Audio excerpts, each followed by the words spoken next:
Shalom, peuple de Dieu, que la paix du Christ, notre Seigneur et Sauveur, soit avec vous, ainsi que dans vos maisons. Bien-aimé le Seigneur, c'est toujours une grâce immense, pour partager la parole de Dieu. Bien-aimé, cette parole, elle est pour la délivrance.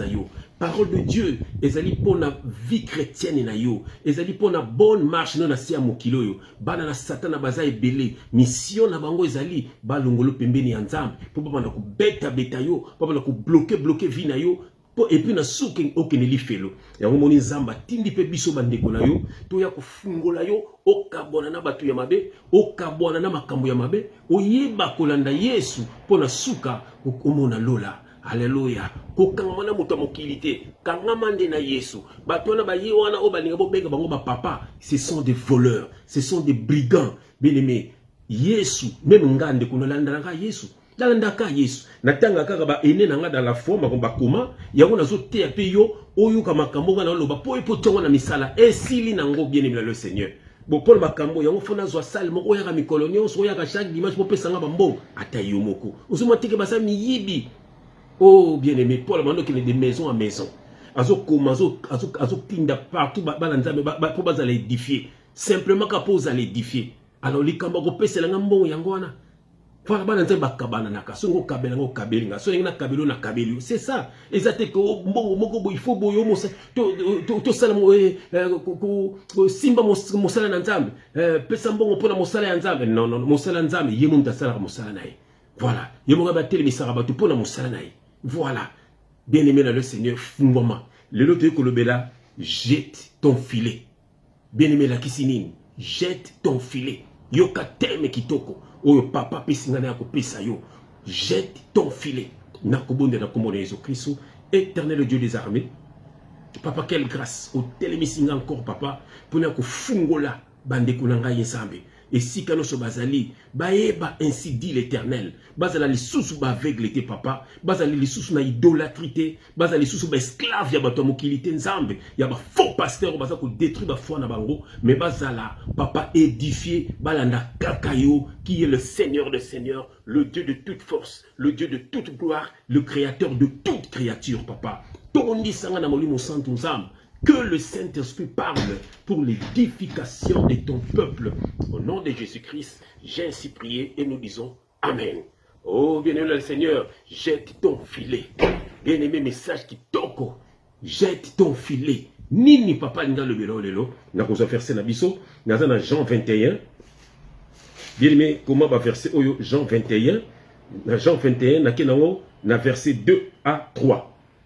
Verset tozana 2 versets au kabola. Jean 21, verset 2 à Jean 21, chapitre 21, verset 2 à 3. J'ai lu au nom de Jésus-Christ. Simon-Pierre, Thomas, appelé Didyme, Nathanaël de Cana en Galilée, les fils de Zébédée et deux autres des disciples de Jésus étaient ensemble. Simon-Pierre leur dit, je vais pêcher. Ils lui dirent, nous allons aussi avec toi. Ils sortirent et montèrent dans une barque. Et cette nuit-là, ils ne prirent rien.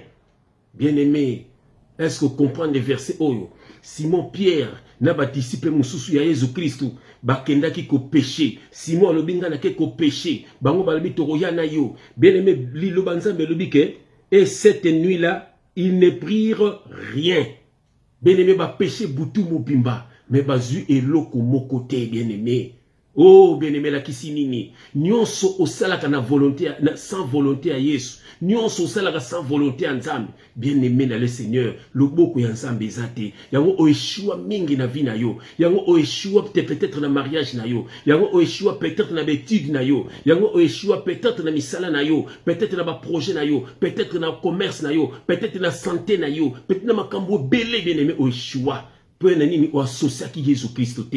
Bien-aimé, tu as tanga deuxième verset na biso, toujours dans Jean 21, dans lequel on a verset 4 à 6. J'ai lu au nom de Jésus-Christ. Le matin étant venu, Jésus se trouva sur le rivage. J'ai lu au nom de Jésus-Christ, toujours notre leader. Le matin étant venu, Jésus se trouva sur le rivage. Mais les disciples ne savaient pas que c'était Jésus. Jésus leur dit, enfants, n'avez-vous rien à manger? Ils lui répondirent, non, non. Il leur dit, jetez le filet du côté droit de la barque et vous trouverez. Et ils les jetèrent. Donc, et ils ne pouvaient plus retirer à cause de la grande quantité de poissons. Bien aimé, est-ce qu'on comprend? Bien aimé, Makambunyo Soyo Sala. Sans Jésus-Christ, ezali mabe mingi. Yango o eshua mingi, bien aimé le Seigneur. Ata o réussir ne logo mo salaki sans Jésus-Christ. Mais le kola loboko a Jésus-Christ ezate. Satan akoyaka ka ko combattre yo. Satan akoyaka ka ko longola makambo na yo. Akoyaka ka ko bebisa libala na yo. Akoyaka ka ko bebisa bana na yo. Akoyaka ka ko bebisa musala na yo. Po ete o associé ki Jésus-Christ était. Bien aimé, au moni awa tang babine na verset toujours chapitre 21, verset 4 à 6. Le matin étant venu, Jésus se trouva sur les rivages.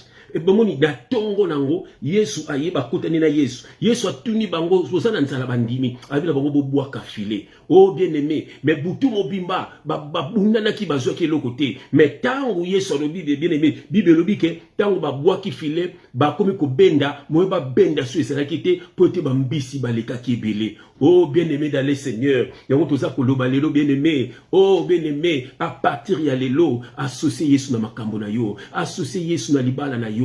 Associé Yesu na bana na yo, associé Yesu na misala na yo, na tongo tango la moki bien aimé, tikaka journée na ona maboko ya Yesu Christ, Seigneur na pamboli yo, na tiki journée na ngana maboko na yo, associé na makambo na yo bien aimé, okomi na musala, Zambe na tiki moma kitoko na maboko na yo, zala na ngai tina suka, même ata une minute ya pamba, avant olala bien aimé, Zambe na tiki butu na ngana maboko na yo, oh bapeso ko bundisa ngana Zambe bamona ngate balonga ngate, bien aimé ata une minute ya pamba bien aimé na le Seigneur, bandoki bakokote, olala obandaka kolala sans kosambela yango ba beta ka na butu ba satana yango sala ka ba cauchemar yango on siko bien aimé olamukaka do pona na butu mobimba osambelité bandoki baye baza kosakana na yo associé pongi na yo na Yesu na tongo la miko tiki journée na yo na maboko ya Yesu bien aimé avant ya kolia osambeli Yesu na tiki bileo na maboko na yo pepe na makila ma Yesu Kristo nyoso zele ya yo te nzambe zala mosika na bileo bien aimé kolia bileo wana olie bomanzoto ekotonga nzoto. Quelle grâce pour être associé à Jésus Christ.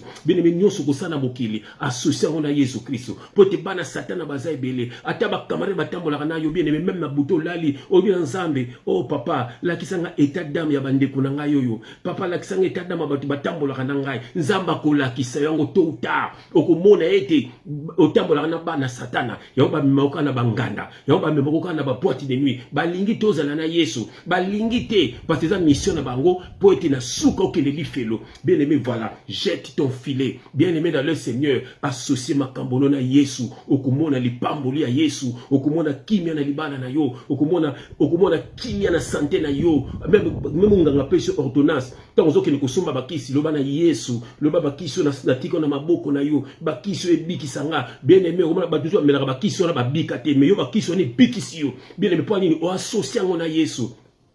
Alléluia. Bien aimé, associé makambono no na Yesu. Okomona lipamboli ya Nzambe, okomona ndenge ba porte no kofungwama, okomona ndenge bandoki ya famille, bandoki ya quartier, bandoki ya ba collègue, bandoki ya ba camarade. Bien aimé, bakokima yo. Pour te bakomono susute, pour te okomi kotambola na Yesu. Bien aimé Nzambe ya pambola yo associé no na Yesu. Ozana besoin ba pasteur wana te bako sengo bambo. Pour le bakabu il faut pia mutu mbongo. Basa miyibi. Bien aimé c'est ça la parole. Associé makambo na Yesu okomona victoire. Victoire, bien aimé, au moins la victoire, na makambo na onyoso, que Dieu te bénisse. Bien aimé, jette ton filet, à partir de l'élo, jette ton filet. Moni yeso le dit, jette ton filet. Le kola yemo to alobiango, okomona li pamboli, na misala na yo, na ba projet na yo, na libala na yo, okomona kimia, okomona réussite na ba projet na yo, okomona makambo tout ko sala, ceux qui ont jeté filet na ainsi dit l'Éternel, okomona bien aimé, Nzambe lo bokone toujours na makambo na yo, nyoso ko sala Nzambe na sala bozala nanga Nzambe na kende bozala nanga Nzambe eske na kende Kini Nzambe eske na kende Poto Nzambe eske na kende Turquie Nzambe ko répondre yo Nzambe na tiki nzela nanga na maboku na yo okomona bien le Seigneur okotambola de gloire en gloire de victoire en victoire de puissance en puissance au nom de Jésus-Christ Nzamba pambola yo Nzambe a restaurer vie na yo nyonso zaki ya kobeba nyonso zaki ya kobukana nyonso zaki ya ba blocage Nzambe a fungola nyonso pamba te alobino siko jette ton filet à partir ya lelo nyoso ko sala senga na nzambe liboso okomona victoire eza na maboko na yo. Que Dieu te bénisse au nom de Jésus-Christ. Amen.